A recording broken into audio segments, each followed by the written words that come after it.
hay un momento en la vida en el que uno se detiene. No porque el cuerpo lo exija, sino porque el alma ya no quiere seguir corriendo. No es cansancio, es otra cosa. Es una especie de silencio interior que empieza a hacerse más fuerte que el ruido de las obligaciones. Y ahí, en ese espacio, comienzan a surgir preguntas que antes no tenían lugar. ¿Qué quiero realmente ahora? ¿Para quién estoy viviendo? ¿Por qué sigo cargando todo esto si ya no me pertenece? Llegar a los 60, 70 u 80 años no debería sentirse como una frontera estrecha, sino como una expansión. Pero para que eso ocurra, hay que limpiar. Porque el problema no es la edad, es el peso acumulado. El que no se ve, el que no figura en ninguna radiografía, pero que se nota en la mirada, en la piel, en el ánimo, es ese peso invisible que viene de los vínculos tóxicos, de las culpas antiguas, de las promesas hechas desde el miedo, de los debería que nunca fueron verdaderos. Ese peso es el que desgasta más que los años. No se trata de empezar de nuevo, ni de buscar una juventud que ya pasó. Se trata de soltar lo que sobra, de vaciar para poder respirar, de quedarse solo con lo esencial, lo que alimenta, lo que alivia, lo que es verdadero. Porque cada día que pasa es una oportunidad, no para ser más, sino para vivir mejor. Y vivir mejor, a esta altura, no tiene nada que ver con productividad, éxito o reconocimiento. Tiene que ver con paz, con libertad, con autenticidad, con no pedir más permiso para ser quien uno es. Este no es un mensaje motivacional, es una invitación seria, ética, a mirar de frente lo que ya no necesitas cargar. Porque mientras sigas respirando puedes elegir. Y elegir no es fácil, pero es posible. Vamos a hablar de eso, no desde el ideal, sino desde lo real, desde la madurez, desde lo que duele, pero también libera. Porque el tiempo que queda, por poco o mucho que sea, merece ser vivido con ligereza interior. Hay un hábito que se instala tan temprano en la vida que con los años ni siquiera se nota. El de vivir pidiendo permiso, como si cada elección necesitara la bendición silenciosa de alguien más. Padres, hijos, pareja, amigos, la sociedad entera. Durante décadas te acostumbraste a consultar el deseo ajeno antes de escuchar el propio, a validar tus decisiones según lo que quedaba bien, a elegir según el guión establecido, incluso cuando tu corazón pedía otra cosa. Y ahora, tantos años después, ese patrón sigue activo como una voz interna que te frena justo antes de dar un paso diferente. Es sutil, pero muy profundo, porque impide el movimiento, impide la alegría, impide el riesgo necesario para vivir con autenticidad. Tal vez quieras volver a enamorarte, o vivir solo, o mudarte, o viajar, o simplemente empezar a decir que no. Pero algo dentro de ti repite la pregunta, ¿y qué van a decir? Esa pregunta es un ancla, una forma elegante de autocensura, porque nadie vive tu vida más que tú. Nadie paga el precio de tus renuncias. Nadie duerme en tu cama, con tus pensamientos, tus angustias, tus silencios. Entonces, ¿por qué seguir actuando para el aplauso de otros? La verdad es que no se necesita permiso para ser feliz. No ahora. No después de todo lo que has dado, lo que has aguantado, lo que has sostenido por años. El respeto que buscabas afuera, ahora te lo debes a ti mismo. Y no se trata de rebelarte, se trata de soltarte, de dejar de pedir autorización emocional para existir. Porque cuando uno ya ha recorrido tanto, lo único que realmente importa es no traicionarse más. ¿Qué harías hoy si no te preocupara el juicio ajeno? ¿Qué cambiarías si dejaras de justificar tu alegría como si fuera un lujo? Tal vez no sea demasiado tarde para empezar a vivir, esta vez sin permiso. A veces uno no sabe por qué se siente tan agotado. El cuerpo parece estar bien, las responsabilidades no han cambiado tanto, pero el cansancio no se va. Es otro tipo de fatiga. No nace del esfuerzo físico, sino de las relaciones que se han vuelto una carga silenciosa. Conversaciones que antes eran un refugio y ahora se sienten como una obligación. Presencias que ya no alivian, que no suman, pero que siguen ahí, por costumbre o por culpa. Esas personas que critican sutilmente, que exigen sin pedir, que te recuerdan lo que no hiciste, lo que deberías haber hecho, lo que esperan de ti, sin pausa, sin ternura, sin descanso. Algunas están cerca desde hace años, otras aparecen solo cuando necesitan algo, pero todas tienen un efecto común.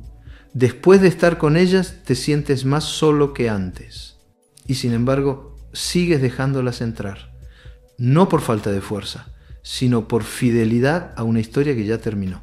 Porque en algún momento fueron importantes o porque temes que alejarte te convierta en una persona fría o egoísta, pero no es egoísmo poner un límite.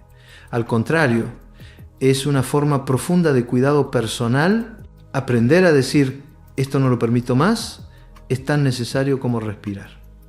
Y no tiene que ser dramático. A veces basta con responder menos, con proteger tu tiempo, con dejar pasar una llamada, con darte el permiso de no justificarte. Las relaciones no se sostienen solo con amor, se sostienen con respeto mutuo, con presencia real, con cuidado emocional. Si todo el peso lo llevas tú, eso no es un vínculo, es una carga. Tal vez llegó el momento de revisar a quién estás dejando entrar en tu paz y si realmente lo merece.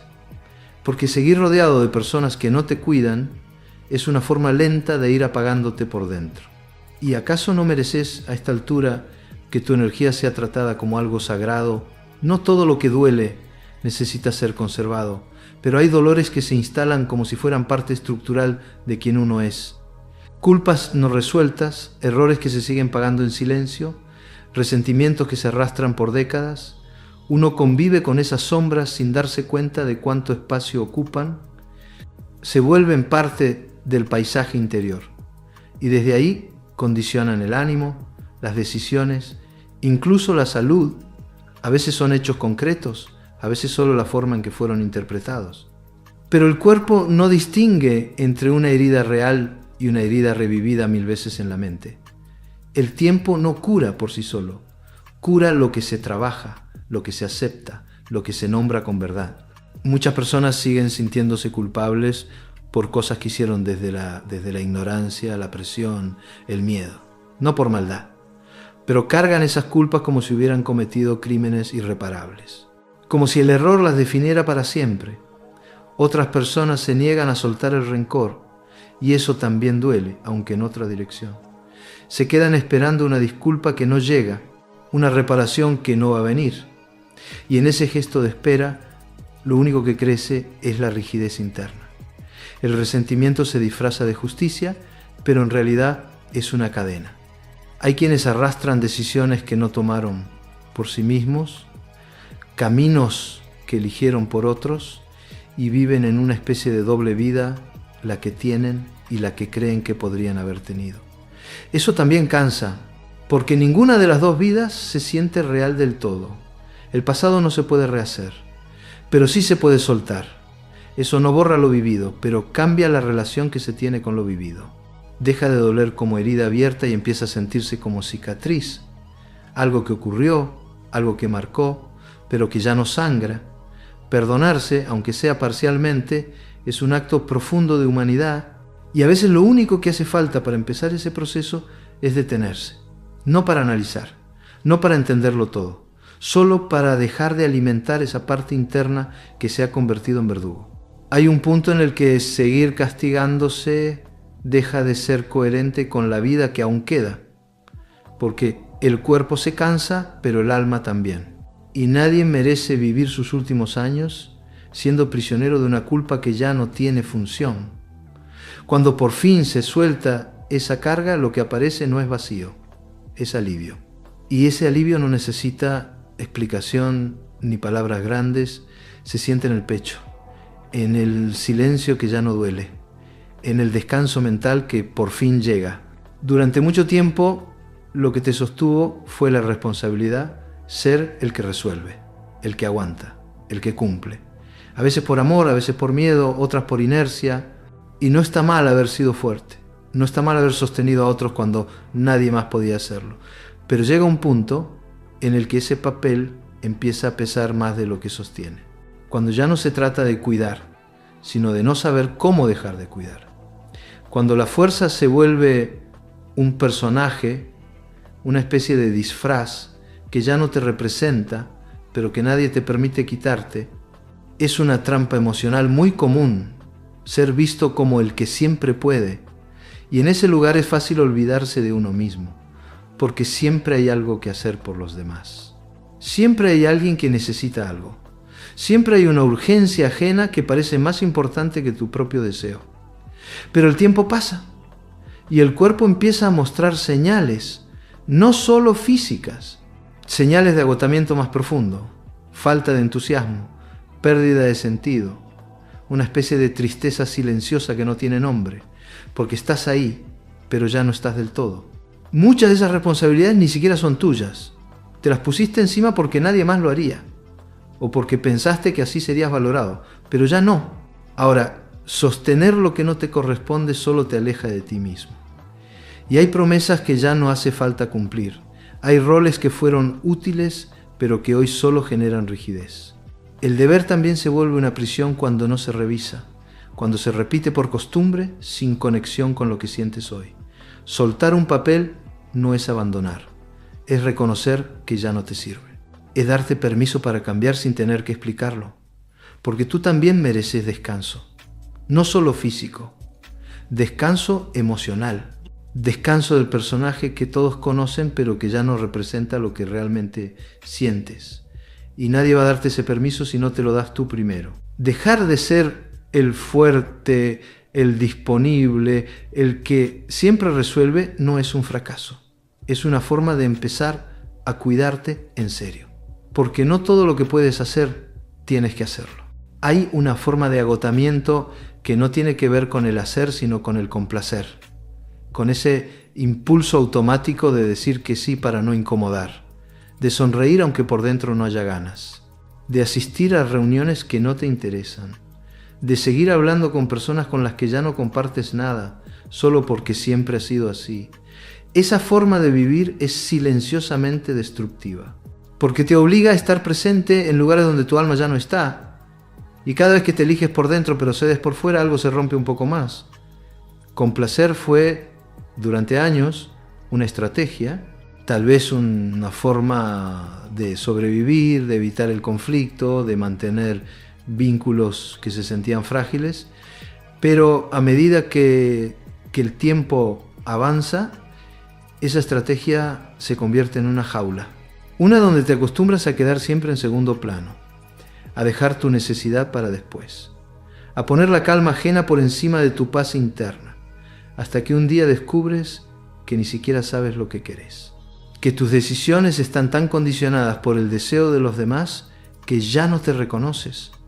Romper con eso no significa volverse duro ni egoísta, significa entender que tu bienestar no puede depender eternamente de la aprobación ajena.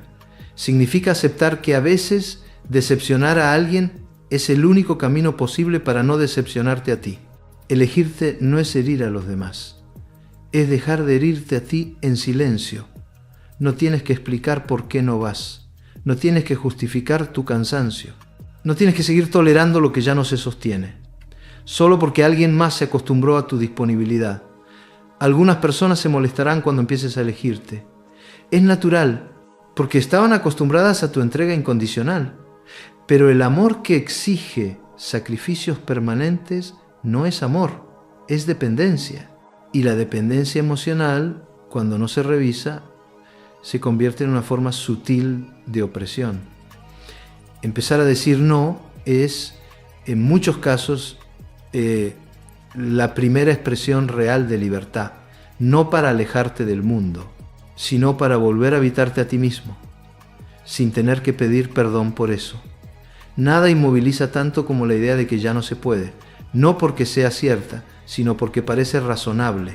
A esta edad, ¿para qué? Ya no tengo energías. Si no lo hice antes, ahora es tarde. Son frases que no gritan, pero que se repiten con tanta frecuencia que acaban sonando como verdad. Y no lo son. Son excusas. Excusas elaboradas con la lógica de quien ha vivido mucho, sí, pero que también ha aprendido a tenerle miedo al cambio, porque empezar algo nuevo da vértigo, porque salir del terreno conocido implica riesgo, porque admitir que todavía se desea es reconocer que uno no está tan resignado como pensaba. No se trata de negar los límites reales. El cuerpo cambia, las condiciones cambian, pero eso no significa que la vida se haya detenido. A veces lo único que se necesita es voluntad. Voluntad de intentarlo, de probar, de equivocarse. Voluntad de moverse, aunque sea lento, de abrir una puerta aunque no se sepa dónde lleva. Y sobre todo, voluntad de no dejarse engañar por esa voz interna que insiste en que ya no tiene sentido. ¿Cuántas cosas postergaste por miedo a no estar a la altura? ¿Cuántos deseos archivaste porque no era el momento? Y ahora que el tiempo pasó, ¿realmente crees que es tarde o solo te acostumbraste a no intentarlo? La comodidad, incluso cuando no es feliz, ofrece una falsa sensación de seguridad, como un sillón viejo, incómodo, gastado, pero tuyo, y salir de él, simbólicamente, cuesta. Pero quedarse ahí, día tras día, es otra forma de renunciar a lo que aún podría ser distinto. No hace falta grandes gestos. A veces basta con tomar una decisión pequeña, estudiar algo solo por curiosidad, ir a un lugar nuevo, empezar a moverse de otra forma, cambiar una costumbre, levantarse 10 minutos antes, dejar de repetir la frase que siempre usas para rendirte, porque mientras estés vivo, el margen para cambiar sigue abierto. Y ese margen, por más estrecho que sea, puede transformarlo todo. El desorden a veces no es casual, no es simple descuido. Es una forma concreta, física, visible, de algo que ocurre adentro, porque lo que no se suelta por dentro se acumula por fuera. Y aunque la casa no hable, guarda rastros de todo lo que ya no quisiste mirar, cajones llenos de recuerdos congelados, ropa que ya no usas, pero que no te animás a tirar. Cartas, fotos, papeles, regalos, adornos, objetos que alguna vez tuvieron sentido y ahora simplemente ocupan espacio. No estorban, pero tampoco nutren. Solo están como quien ya no vive, pero se niega a irse. Es muy fácil justificar ese apego. Me lo regaló tal persona, me trae recuerdos, algún día puede servir, es una parte de mi historia. Todo eso puede ser cierto. Y sin embargo, lo que no se usa, lo que no se mira, lo que no se elige, empieza a pesar. No por su valor en sí, sino por lo que representa emocionalmente. Porque cada cosa que conservas sin necesidad está ligada de alguna manera a una decisión no tomada, a una conversación pendiente, a una versión antigua de ti mismo que aún no has terminado de despedir. ¿Y si no se tratara solo de objetos? ¿Y si lo que estás acumulando en realidad son formas de no cerrar ciertos capítulos? ¿Qué parte de ese desorden es una barrera invisible para no hacer espacio a lo nuevo? Las casas se llenan, como se llena la mente, por miedo a perder, por negarse a soltar, por creer que el vacío es peligroso. Pero no lo es. El vacío, cuando es elegido, puede ser alivio. Puede ser aire fresco, puede ser el primer paso para volver a habitarte. Desprenderse no es un acto de frialdad, al contrario, es un gesto profundamente emocional, es reconocer lo que ya no te representa, es honrar lo que fue, pero también permitir que algo distinto llegue, porque vivir entre objetos que ya no hablan contigo es una forma lenta de estancamiento, y lo que se estanca se pudre, se vuelve ruido, se vuelve carga. No necesitas vaciarlo todo, ni hacer un cambio drástico, pero podrías empezar por una caja, una sola, mirarla con honestidad, decidir si lo que contiene realmente merece seguir allí, no por culpa, no por nostalgia, solo por verdad, porque una casa más liviana no solo se ve distinta, se respira distinto. Y tú también te vuelves distinto cuando el entorno deja de recordarte a cada paso lo que ya no eres. Hay algo que se empieza a perder en silencio cuando uno deja de aprender. No se nota de inmediato, no produce un vacío ruidoso, Pero poco a poco, el mundo se vuelve más pequeño. Las conversaciones se repiten, las ideas se endurecen, el entorno cambia y uno se queda quieto, como si ya no tuviera lugar en lo nuevo. Se empieza a vivir desde la repetición, no desde la curiosidad. Y la curiosidad, aunque parezca un lujo de los jóvenes, es una necesidad profunda para seguir sintiéndose vivo. Aprender no significa volver a la escuela ni acumular información.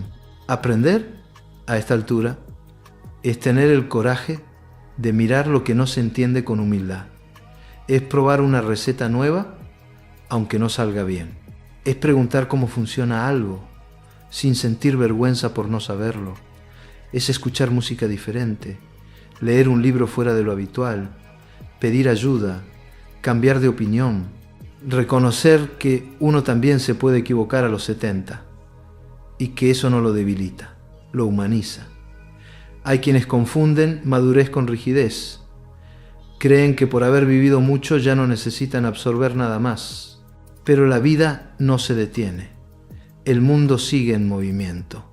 Y cuando uno se cierra al aprendizaje, se empieza a aislar. Ya no se conecta igual con las nuevas generaciones.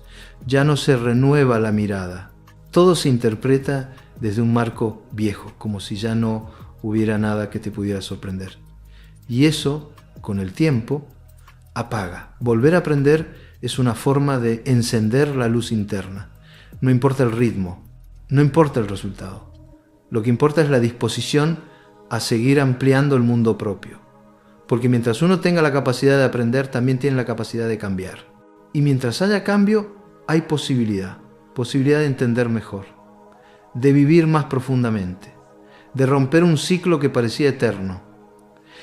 La vitalidad no siempre está en el cuerpo. Muchas veces está en la mente que sigue haciendo preguntas. No se trata de ser moderno, ni de adaptarse a todo. Se trata de no quedar preso de lo ya sabido.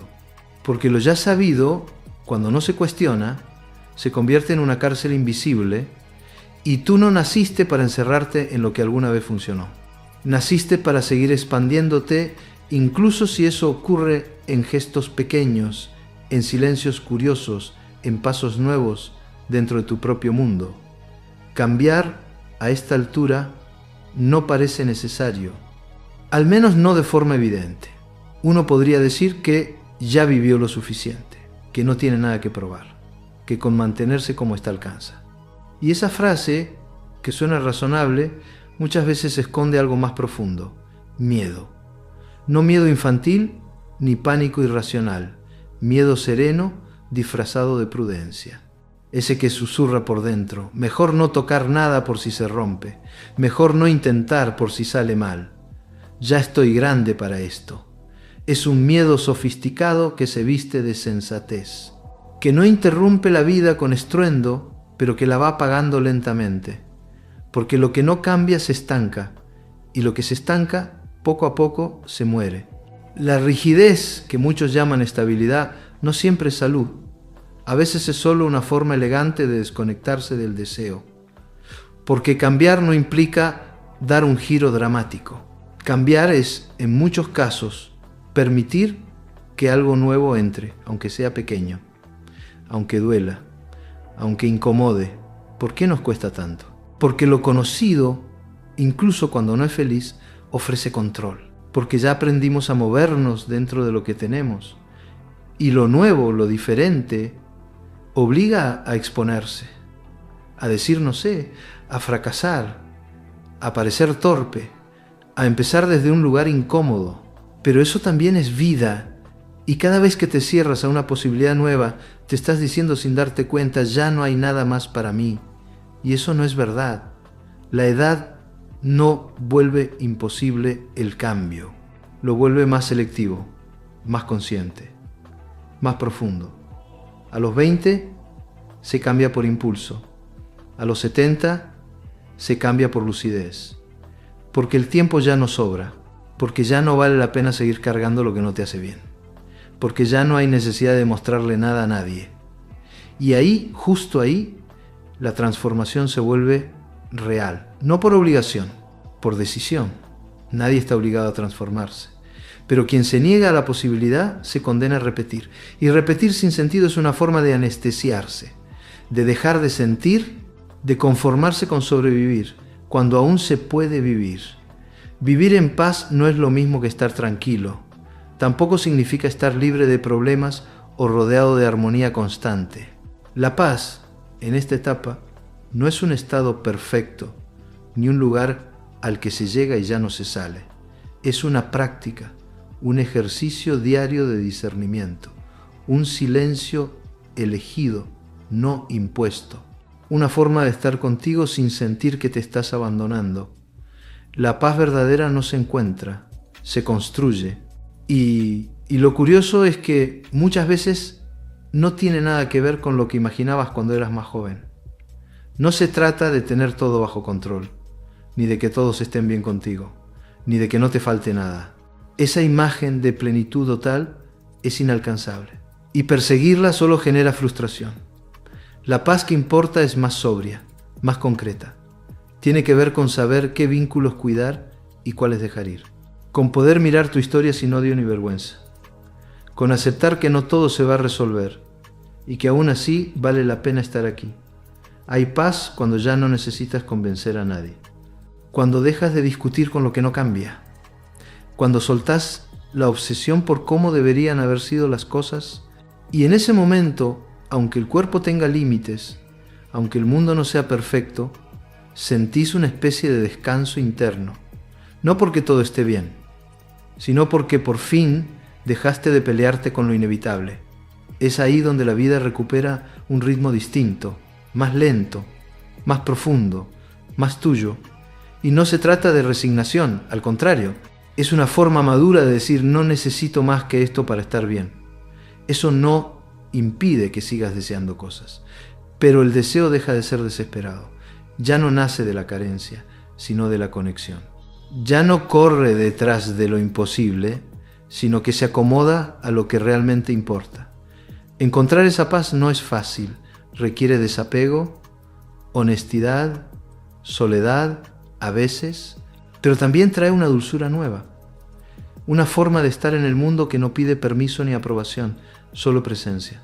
Y esa presencia es quizás el regalo más grande que puedes darte después de haber sobrevivido a tanto. La vida liviana no es una vida vacía, tampoco es una vida superficial ni egoísta.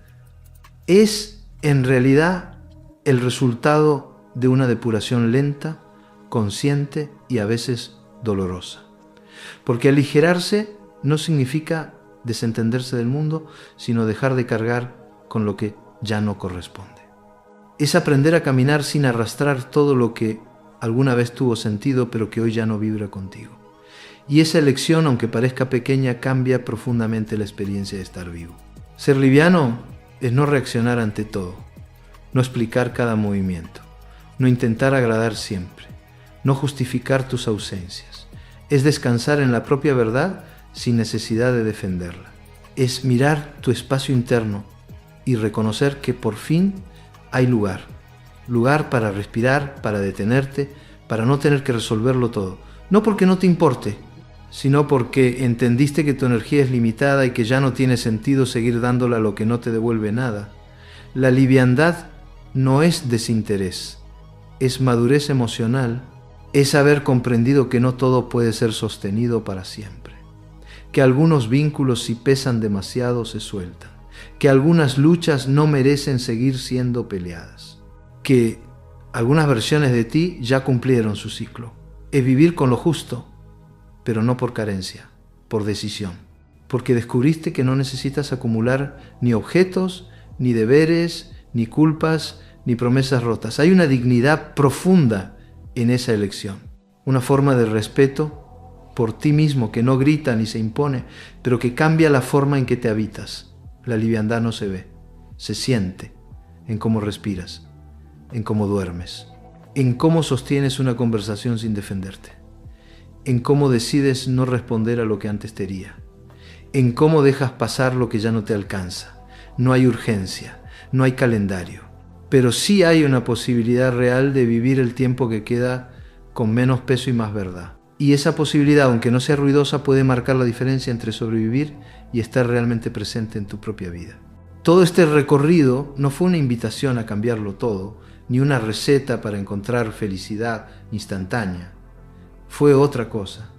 Fue una pausa, un espacio abierto, sereno, para revisar lo que aún estás cargando sin necesidad.